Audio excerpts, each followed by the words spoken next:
I watched the taillights disappear around that Italian curve, my husband's mocking laughter still echoing. Let's see how she manages. Gabriel had actually done it, left me stranded in a village I couldn't even pronounce. No credit cards. 80 euros in my pocket. I never went back. A month later when he tracked me down in Greece, I was already someone else. Standing on those cobblestones, dust settling around my feet, I kept whispering, he's coming back. This is just to scare me. But an hour passed. Then 2. The sky turned from gold to indigo, and I was still alone. That's when it hit me, my credit cards were in his wallet. He'd offered to carry them when my purse got too full that morning. How convenient. The fight had started at lunch. I'd asked him to slow down on the wine. His college buddies, Pete, Marco, the whole reunion crew I'd been dragged along with, they turned it into a joke. She's always controlling you, man. When I walked out, Gabriel followed. Years of resentment exploded on that sunny street. Then he climbed into our rental car and drove away. I found a room above a bakery. 80 euros for the night. The old woman who ran it didn't speak English, but something in her eyes said she understood. I called Gabriel 27 times. Every call went to voicemail. I tried Pete. Marco. Every friend in that car. Blocked. All of them. This wasn't impulse. This was planned. By morning, I'd convinced myself he'd show up, sheepish but defensive, ready to blame me for overreacting to his joke. I'd be furious, but relieved enough to go home, back to our Boston life where I was the supportive wife who'd abandoned her design career to manage his household and social calendar. He never came. Day 2, I rationed my money. 1 panini. I walked the entire town searching for our tour group. By evening, I realized they'd moved on to Florence. Without me. Day 3, a cafe owner offered free espresso and directions to the police station. The officer seemed unsurprised, as if abandoned tourists were routine. His limited English left me with nothing but a filed report and a sympathetic nod. That afternoon, I made the hardest choice of my life. I twisted off my wedding ring, the 2-carat diamond Gabriel had upgraded on our 5th anniversary. The pawnbroker offered me far less than it's worth. But enough. Enough to fund whatever came next. Standing at the bus station, I stared at the departure board. Rome. Athens. Ferries. Places Gabriel would never think to look. My finger hovered over my father's contact. 1 call and he'd wire money for a flight home. 1 call and I'd returned to the life where I'd slowly made myself smaller to accommodate Gabriel Hess' expanding ego. Then I remembered Gabriel jokingly hiding my design portfolio when I'd mentioned returning to work. Why complicate things? We don't need the money, and I need you focused on our life. Sitting in that grimy station, I saw it for what it was. Another fence in the pen he'd built around me. Where you go? The ticket agent asked, watching me stare at the board for 20 minutes. Greece, I answered. The furthest coastal village you can get me to. 14 hours later, I stumbled off the final bus into a whitewashed village I couldn't pronounce. My phone was dead. My stomach hollow. But as I watched the sunset paint the Aegean gold and pink, a calmness settled over me that I hadn't felt in years. Gabriel had meant to teach me a lesson about dependence. Instead, he'd accidentally set me free. If you ever had to choose between going back to what's familiar or stepping into the unknown, drop a 3 in the comments right now. The Greek sun beat down mercilessly. I'd wandered too far from the village, my feet blistered, my water bottle empty. Dehydration made the world tilt. Silver-green olive trees lined the path just before my knees buckled. Maybe this was fitting, abandoned in one country, only to collapse alone in another. Poso Kira. A woman's voice cut through the haze. Weathered hands turned me over. An elderly face swam into focus. She offered water from a canteen. The relief was immediate. Elena, that was her name. She helped me to a stone farmhouse nestled among olive trees. Inside, her husband Nikos appeared, cautious but not unwelcoming. They fed me soup, gave me a room with whitewashed walls and a handmade quilt. I collapsed into the first real sleep I'd had in days. Morning arrived with roosters and fresh bread. Clean clothes waited at the foot of my bed, a simple cotton dress that hung loose but felt like salvation. In the kitchen, Elena beamed, serving strong coffee and bread with olive oil and honey. I tried to leave 3 times over the next few days. Each time, Elena's wounded expression stopped me. Then she showed me her photo box. Her daughter Sophia, living in Australia with a grandbaby Elena, had never met. She pointed to me, then to the empty space at her table. I understood. I was filling a hollow space, and somehow, that felt right. Over the next 3 months, Elena and Nikos taught me everything. How to harvest olives without bruising them, gently combing branches with wooden rakes at dawn. How to sort by quality, perfect fruit for premium oil, blemished for second grade. How to press the harvest into liquid gold. My Boston soft hands developed calluses. My body grew strong from work that actually mattered. Elena taught me to bake bread without measuring cups, to knit imperfect scarves I wore with more pride than designer cashmere. Nikos showed me which soil produced which flavors, teaching me patience through olive trees that had stood for 200 years. My Greek improved. The pharmacist stopped by our market stall for conversations. The baker's wife invited me to her coffee gathering. The village priest greeted me after the butcher's granddaughter's baptism. "You bring new life to Old Grove," he said. "Village needs new blood." Each day, the betrayal that had consumed me grew quieter, replaced by the rhythm of seasons and harvests and community. After 3 months, Elena asked in her improving English, "Home? You want go home?" She made a plain motion toward America. The question pierced me. Home meant our sleek Boston brownstone. It also meant Gabriel's controlling behavior. His helpful management of our finances that left me without independent access. His subtle discouragement of my friendships. His dismissive attitude toward my career. Tears spilled as words poured out in a language Elena couldn't fully understand, but emotions that transcended the barrier. I told her about Gabriel's betrayal. About years of surrendering pieces of myself to keep peace.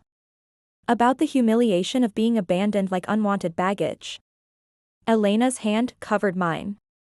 She pointed to her heart, then to the farm, then to me. The message was clear. I had a place here if I wanted it.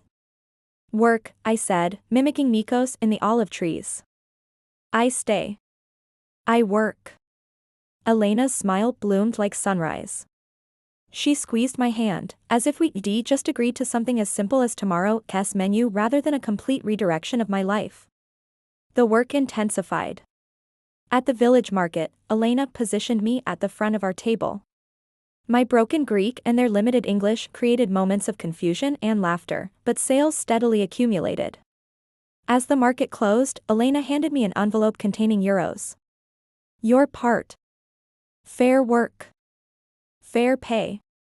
I stared at the modest sum, perhaps enough for a single meal at the restaurants Gabriel and I had frequented. Yet this money represented something I hadn't possessed in years. Independence. Earned through my own labor. No strings attached. That night, I placed the envelope under my pillow, occasionally reaching to touch it. In our decade of marriage, Gabriel had gradually taken control of our finances to simplify things. This small stack of euros represented the first step toward rebuilding a life that belonged fully to me. The following week, Elena and Nikos invited me to dinner at the village taverna. The owner, Stavros, greeted them enthusiastically before turning curious eyes to me. "Our American," Elena said proudly. Over grilled fish and village wine, Nikos cleared his throat. "Alexis, we want talk business with you." Had I made some mistake? Was it time to move on?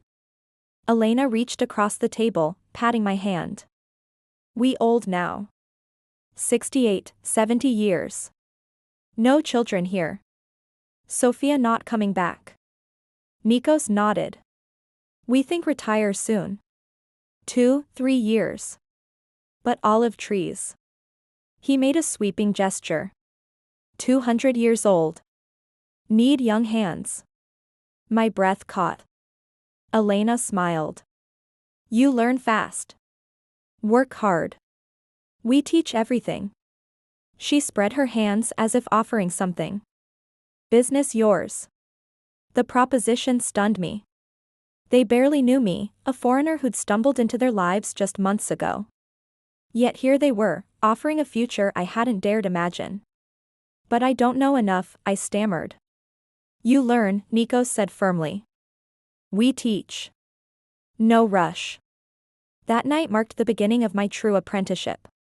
Nikos explained how soil variations affected flavor, how to identify disease, when precisely to harvest for optimal quality.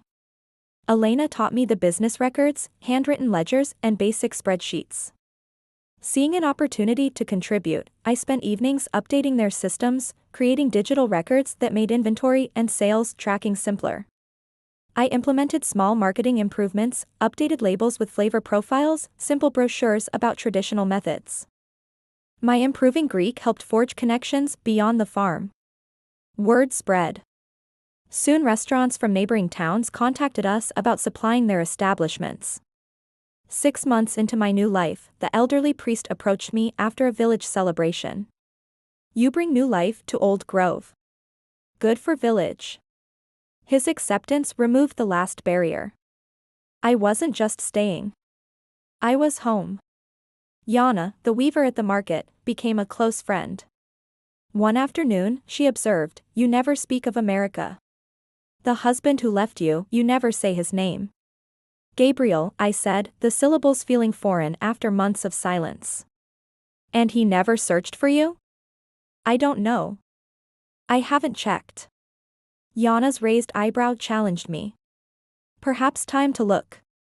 Not for him. For you. To close the door properly. That evening, I logged into my long-neglected email. Hundreds of unread messages. Several from old friends, their subject lines evolving from casual check-ins to concerned inquiries. Shame washed over me. A thread from my former design mentor caught my eye, job opportunity. She'd recommended me for a remote consulting position with a sustainable building materials company. The final email, dated 2 weeks earlier, indicated the position was still open. Then another email sender froze my fingers. Gabriel Davis. Subject line, I know where you are. Timestamp, hours earlier. Heart pounding, I clicked it open. Alexis, it's taken months and a private investigator, but I finally tracked you to that backwater in Greece. This has gone on long enough. I'm coming to bring you home and end this ridiculous tantrum. My flight lands in Athens on Thursday. Be ready. 3 days from now. Panic and anger collided in my chest. After abandoning me, after months without a word, he expected to simply collect me like misplaced luggage? I stumbled downstairs. Elena looked up from the account ledger, her smile fading as she registered my expression. Bad news from America? Gabriel. He's coming here. Thursday. Elena's eyes narrowed. She reached beneath the ledger and pulled out an envelope, sliding it toward me. Good timing then. Was waiting for right moment. Inside, I found legal papers bearing my name alongside Elena and Nikos's. Partnership agreement. 1/3 business, Elena explained. Now. Not future. Now. Tears blurred my vision as I stared at the document. Not just employment or apprenticeship, but legitimate partnership. Not charity, but earned recognition. You choose what happens Thursday, Elena said firmly, tapping the papers. You have home here. Business here. Friends here. She pointed to my phone. That man, he no longer decides. The truth settled over me like a mantle of certainty. Gabriel was coming. But he would find a very different woman than the one he'd left behind. I visited Katerina, the village's only lawyer, who helped me draft divorce papers in both Greek and English. I contacted my old design mentor, tentatively accepting the remote consulting opportunity. I even wrote emails to friends I'd left behind, offering brief explanations without apologies. Thursday arrived with a perfect Greek summer sky. I was in the processing shed testing oil samples with Nikos when the unfamiliar sound of a rental car engine broke the afternoon quiet. Elena appeared at the doorway. "He is here." Heart hammering, I wiped my hands on my work apron and stepped outside. Gabriel stood beside a sleek silver sedan, designer sunglasses perched on perfectly coiffed hair, examining the humble farmhouse with visible distaste. Tailored chinos and a button-down that probably cost more than a week's profit from our olive oil. He didn't notice me at first, giving me precious seconds to steady myself. This man who had once been the center of my universe now looked somehow smaller, less substantial against the backdrop of ancient olive trees and weathered stone buildings that had become my home. "Gabriel," I called, my voice calmer than expected. He turned, and shock registered on his face. His eyes traveled from my work boots to my sun-browned arms, lingering on my unstyled hair pulled back in a simple scrunchie. "My God, Alexis. What happened to you?" The familiar disapproving tone that once would have sent me scrambling now merely washed over me like a wave against rock. "Life happened," I replied, taking measured steps toward him. "What are you doing here, Gabriel?" He removed his sunglasses, his practiced charm sliding into place as he extended his arms. "I've come to take you home, of course. This has gone on long enough, don't you think?"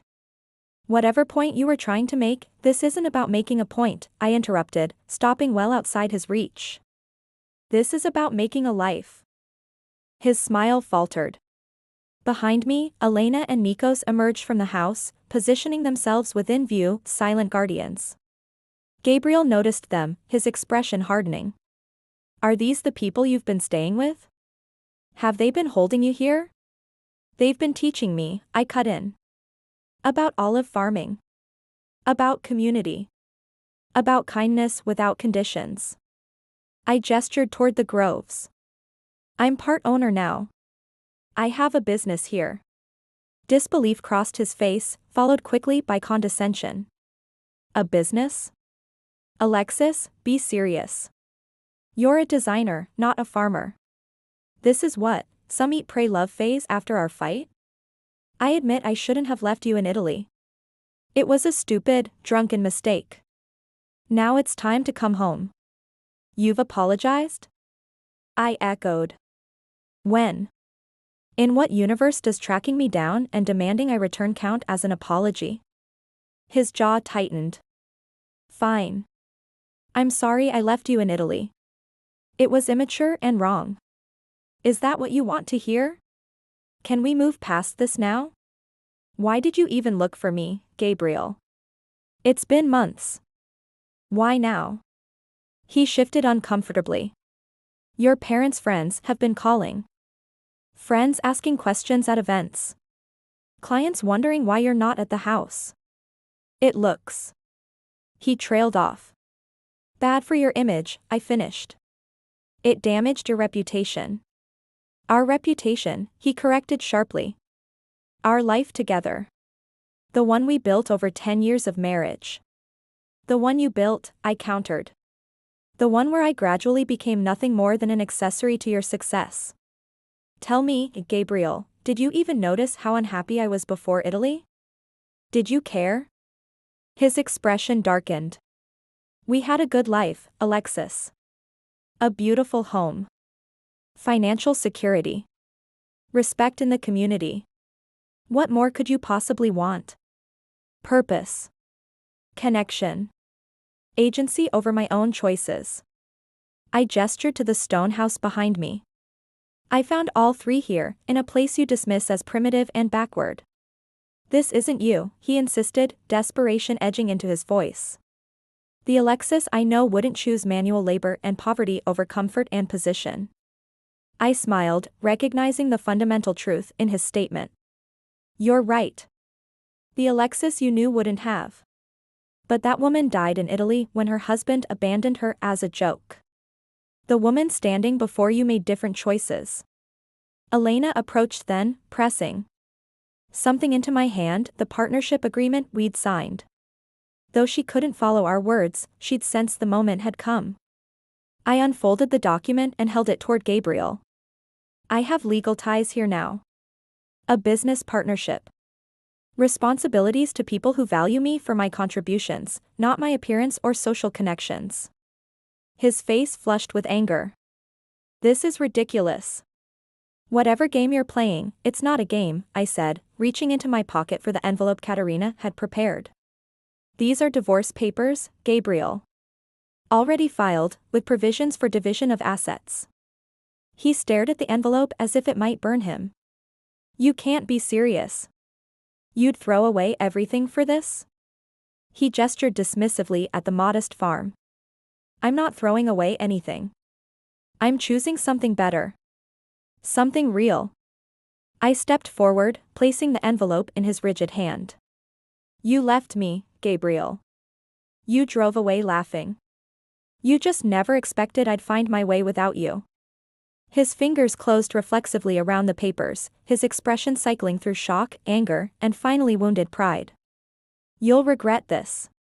When the novelty wears off and you're still hauling olives in the hot sun at 60, you'll remember what you gave up. Maybe, I conceded, but I'd rather risk regret from choices I made than live with the certainty of regret from choices made for me. Nikos stepped forward then, placing a weathered hand on my shoulder. He said something in Greek to Gabriel, his tone firm but not unkind. What did he say? Gabriel asked, his voice smaller now. He said the road back to Athens is dangerous after dark. You should leave now to reach the city before nightfall. Gabriel looked between us, finally registering that this wasn't a negotiation or a rescue, but a goodbye. Without another word, he returned to his rental car, the divorce papers clutched in his hand. As the vehicle disappeared down the dirt road, Elena slipped her hand into mine. Together, the three of us turned toward the house. My house now, too. The evening's work awaited. Oil samples to catalog. Dinner to prepare. Tomorrow's market inventory to check. My husband had once abandoned me in a foreign country, assuming I'd be helpless without him. Assuming I'd come crawling back once I'd learned my lesson. Instead, I'd found fertile ground to plant new roots, stronger and deeper than he could have imagined. Sometimes the cruelest actions yield the greatest gifts.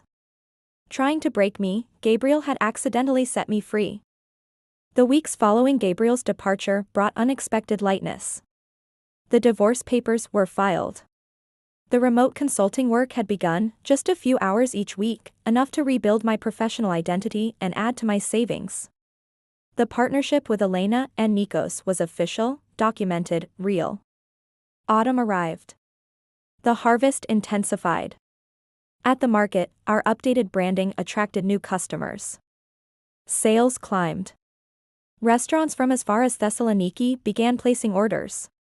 One evening on the porch, Elena asked simply, "You happy?" I considered the question. My hands were calloused. My back ached. My bank account held a fraction of what it once had. By every measure of the life I'd once valued, I should have felt diminished.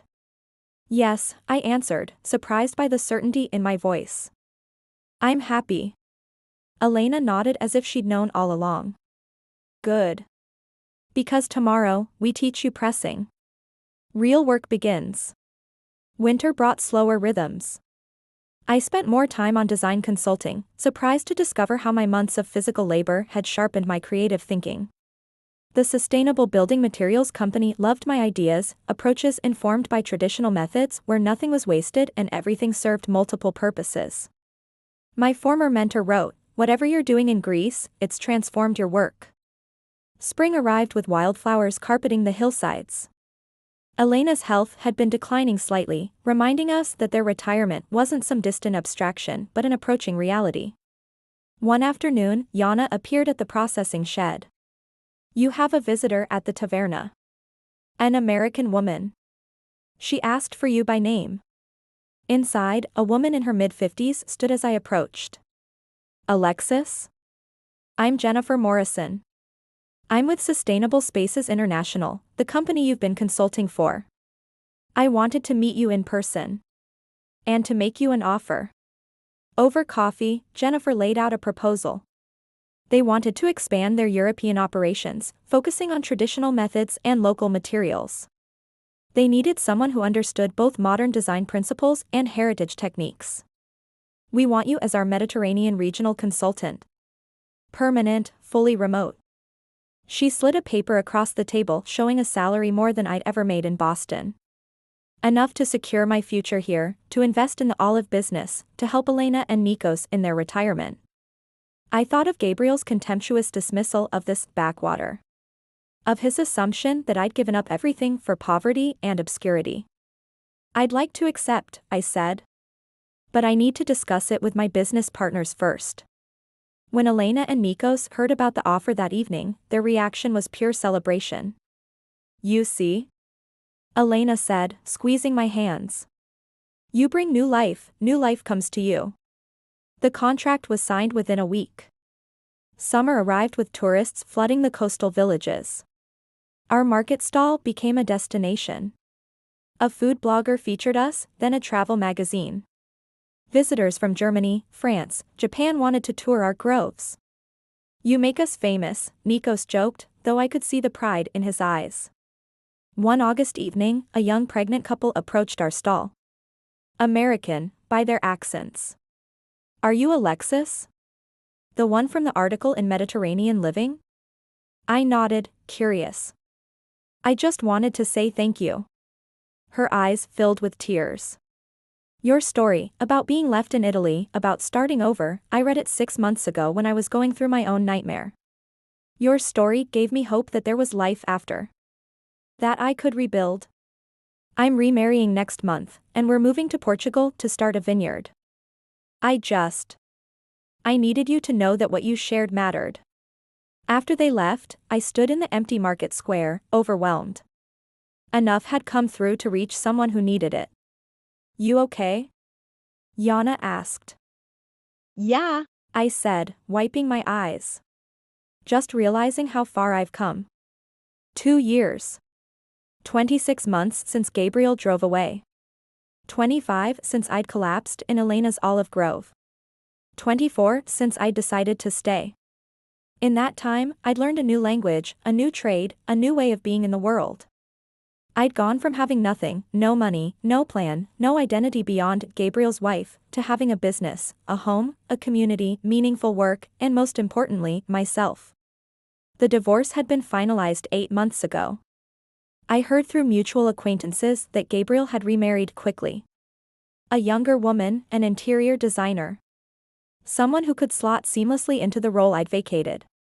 I felt nothing but pity for her and hope that she'd maintain more of herself than I had.